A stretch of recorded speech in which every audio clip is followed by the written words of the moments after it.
So today we're discussing the benefits of an active collection system.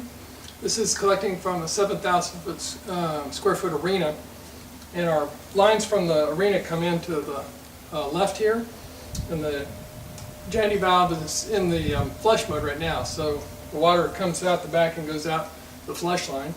And when we get the collected amount or the selected amount of rainfall, it'll switch over, water will start filling into the tank. That is our first filtration, of course, is the first flush, and it's really the heart of the design concept here. The second filtration is the tank itself. You have, of course, the settling in the bottom and the floating in the top, and then you pull out of the bottom, giving you a nice, convenient area that you can clean this tank out. And of course, the third filtration is the pool pump itself. Provides a basket filter. It collects any leaves, bugs, or whatever that remain in your water system before it goes to your final cistern. And that gives you very clean water going into the final cistern. A key advantage.